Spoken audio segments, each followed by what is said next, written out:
இன்றைக்கி நம்ம இதை பற்றி பார்க்க போகிறோம் அப்படின்னு பார்த்தீங்கன்னா, பிளாக்ஸ் எப்படி பண்ணுறது, பிளாக்ஸ் எப்படி எழுதுறது அப்படிங்கிறத பற்றி பார்க்க போகிறோம். இப்போ ஃபார் எக்ஸாம்பிள் உங்களுக்கு ப்ராடக்ட் ஆகட்டும், சர்வீஸ் ஆகட்டும், ஒரு 10 சர்வீஸ் வச்சுருக்கீங்க, ஒரு 100 ப்ராடக்ட்ஸ் வச்சுருக்கீங்க அப்படின்னா, எல்லா ப்ராடக்ட்டும் எல்லா சர்வீஸும் ஒர்க் அவுட் ஆகாது.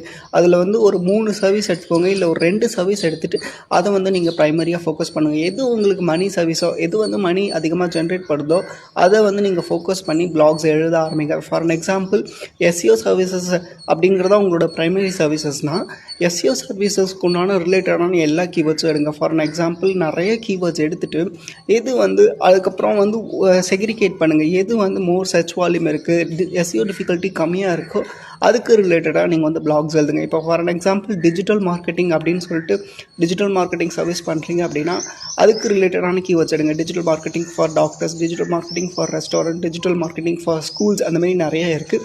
அதெல்லாம் டாபிக்ஸ்லாம் எடுத்துகிட்டு எந்த டாப்பிக்கு அதிகமான சர்ச் வால்யூம் இருக்கோ அதை வச்சு நீங்கள் கண்டென்ட் எழுத ஆரம்பிச்சு அதுமாரி அந்த கண்டென்ட் எழுதும் போது அதில் வந்து உங்களுடைய சர்வீஸ் பேஜோட கீவேர்டை இன்க்ளூட் பண்ணி இந்த பிளாக்லேருந்து அந்த சர்வீஸ் பேஜுக்கு எடுத்துகிட்டு போக ட்ரை பண்ணுங்கள். உங்களுக்கு வந்து நிறையா டிராஃபிக் வரும்.